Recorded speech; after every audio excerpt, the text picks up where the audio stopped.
Nobody invests money with the intent of losing it. So what do True. you do to make something safe? Is there such a thing as a safe investment?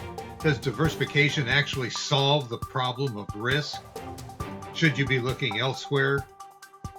Well, all of those are questions that somebody asks themselves before they actually write a check, make a commitment, deposit it in an account, or buy some particular asset.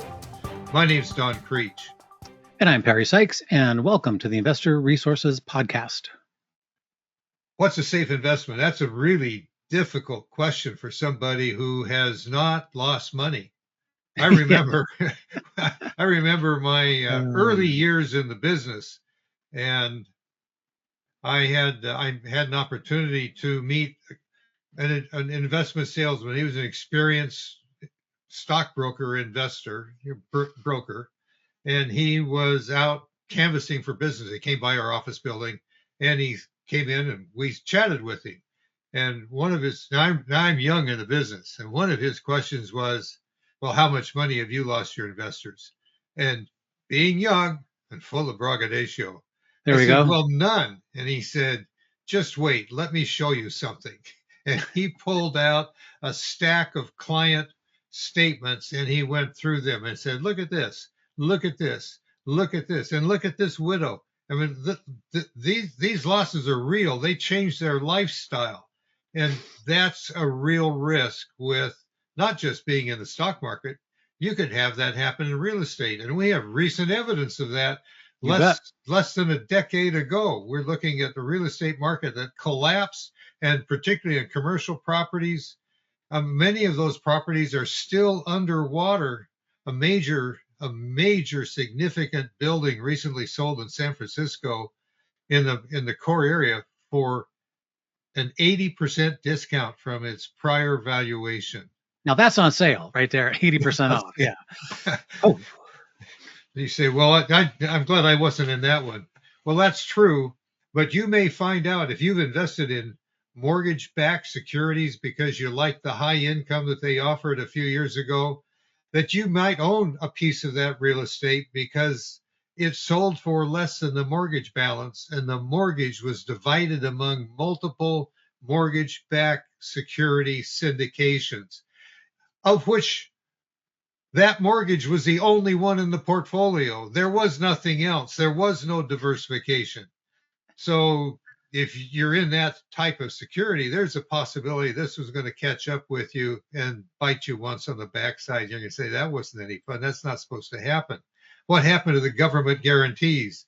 Well, that's a different story that we're not going to cover today. But a lot of those things did not necessarily have a government guarantee that was going to bail out the retail investor. correct. But Don, I think it really is important to really emphasize up front here that your initial question, what is a safe investment? That's never that answer that cannot be answered out of context. There's no such thing as, well, this is just a safe investment. If you say, well, what's safe? Well, just put it in a bank account. You can't lose a dime. That's true, but your investment risk is massive. You could not make a ton of money you could have made somewhere else if you'd invested in something other than just passbook savings account. So nothing is risk free, and risk doesn't exist in a vacuum. You have to look at things in the context of what's going on in the market right now and not say, well, bonds are safe. That's the safe part of my portfolio. So as I get older, I'm just going to buy more bonds because they're always safe. They're not. Nothing is always safe, and nothing is always safer than something else. The relationship between investments is constantly changing, and you need to pay attention to that. And don't get hooked into well, if I buy gold, I can never lose all my money. That's always safe, right? No, it's not. You can lose a lot. You can lose for long, long periods of time. And unless you're paying attention to that, you will go on believing you're in a safe position, and you are not. Well, in the case of gold, you're still holding your gold, but you're ignoring that for almost, well, more than a decade, the price of gold may well have been less than you paid for it. Right. Gold and emerging markets peaked back in the summer of 2011. And it's just this last year that gold returned to the high of 2011. So there you are, 13 years downstream. Did you lose any money?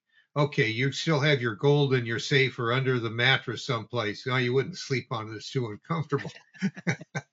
So, yes, but you ignored the reality that it was losing value and you're telling yourself, I'm not losing money. Well, Correct. if you applied for a loan, you would have to put down the current value of the gold, which would be less than you paid for it. So in that instance, you did have a loss on paper. You just hadn't recognized it for tax purposes at the time. But that also means what you just said, Perry, you lost an opportunity because there was that same period of time where gold Yep. was depressed pricing. You had the stock market and for a period of time, real estate appreciating. And things How do never you, they think things never happen in a vacuum. You need to look at, okay, I'm going to invest in gold. And like you said, Don, you're not going to sleep on it. You may not even have physical gold. You may have digital gold. You're part of a gold fund that owns derivatives that act like gold. And there's actually not as much gold in there as there are dollars in the investment. So you don't even have your investment covered in gold. It's going to move significantly faster in price than gold used to. And so it's not even the same quote gold investment you used to make. It all changed, and you need to be cognizant of the way those changes happen, the way markets change, the way markets operate, and so that even if you're holding the same commodity, say, it may not be bought and sold the same way anymore. So there's not a bunch of guys with little notebooks running around talking to each other. There's 50 computers talking to each other, and the price can change enormously in a single trading day. And that maybe didn't used to be true in what your investment is. And you need to watch those things because they change so quickly these days. What used to be a safe investment is no longer safe in the same way it used to be. So you need to be paying attention. one of the other things that's no longer the way it used to be are correlations. Oh, yeah. Correlations simplified is just simply the relationship between one asset and another asset. Yeah. And specifically, let's use bonds. Bonds are normally highly correlated with interest rates. When interest rates go up, the value of a bond goes down, and vice versa. Interest rates go down, the value of a bond goes up. And for 40 years, post Paul Volcker at the Treasury, that was the environment we had. Interest rates were in a long term downtrend, and bonds were in a long term bull market. That ended with COVID. Bonds for the past 4 years and 9 months have been in a bear market. They've been a losing investment, yet they're still classified as safe diversifier against stocks. When in Correct. fact they have fallen with stocks and risen with stocks, the correlation has changed. And most people and most investment models deny reality. And it's even more significant when you deal with other types of assets, bonds and interest rates, and bonds and stocks. A pretty simple one to illustrate. But Right. you turn around and look at oil and the dollar, or emerging markets and the dollar. And even now, if I go back to bonds, short term bonds are responding to interest rates, and long term bonds are responding to investor fear. They're not doing what the academics tell you they're doing, but they put them in your portfolio anyway, regardless of the disconnect in the correlations with marketplace. That doesn't make Correct. any sense. It But it, doesn't. And they're going to tell you, well, but over the next 30 years, this is probably going to work itself out and things are going to go back to normal. What do you lose in the meantime? And if you're retired now, do you really have 30 years to wait? You really don't. You don't have time to let those market correlations come back into a historical norm. You need to do something different with what's going on today, because as they say, markets can stay out of line a lot longer than your portfolio may stay above water. and everybody wants to do that. But if we go back and look at safe investments, one of the common mistakes is that savings accounts are safe. Well, Right. it's true if what you do is you look at interest added to your prior balance and your new balance is higher. And I just say I did not lose any money. But then when it comes tax time and you pay taxes on the interest, typically people don't take it out of the account, which caused the tax liability. They Sure. go rob Peter to pay Paul, so to speak, and the savings account continues to accumulate because the tax invasion is funded elsewhere, and there's never any accounting for inflation. The net purchasing power continues to erode. That's So real. Yeah. that is real. And is that safe just because you have more money, but it buys less? Does that make it a safe investment? Well, some people say, yeah, but because I'm going to take care of my expenses elsewhere. But that's denying reality. Now, how do you deal with volatile investments and create a safety haven out of them?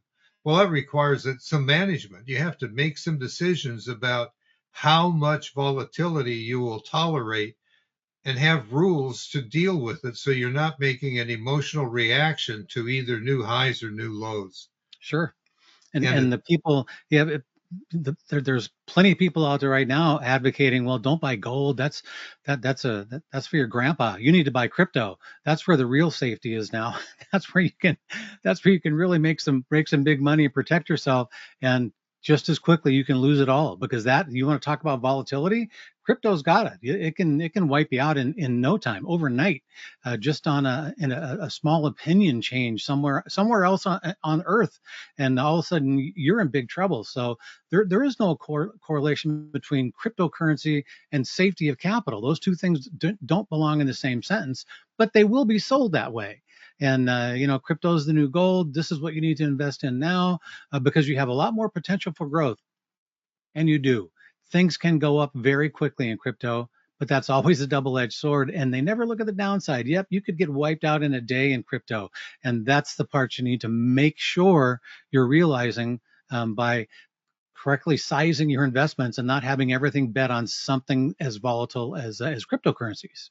well, in the crypto field, there's also the risk of fraud because Lots of there's no regulation presently for the creation of a crypto No, asset.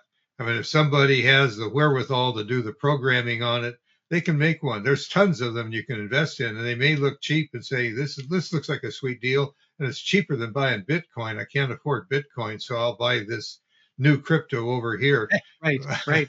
But it may just simply be a funnel into somebody else's pocketbook, Highly and likely. Yep. without an ability to do significant, deep research into something you don't understand, it's best to avoid it. That makes it safer than just piling in because your friend at work said, "Hey, look at how much money I've made. I bought this at $1 and it's now $5." Well, that's also very likely to have a higher risk scam. Yep. Even if it's a registered security, the SEC can't catch everything. Knowing what you're doing And they helps don't. Right. reduce the risk and makes things safer. And that's having investment rules and having the discipline to follow them and systematically reviewing what you're doing and what your portfolio is doing. Don't be Absolutely. surprised. Yep. And it's always been true, and it always will be. If it seems too good to be true, it probably is. Believe that. When you get that little feeling, that little inkling, and going, this doesn't seem quite right, it's probably not. Don't go down there. Trust yourself, and that can help make for safer investing also. If you want to talk about something you're considering or something that's already in your portfolio, give us a call. Contact information follows. We'll talk with you on the phone. We can set up an online face-to-face interview like we're doing right here. We don't need to know how much money is in your portfolio you're concerned about. It's just a function of what do you own and how would we look at it. It may be a different perspective for you, help you gain some insight and make better decisions. Stay tuned, subscribe. We'll have more information coming, and have a great day.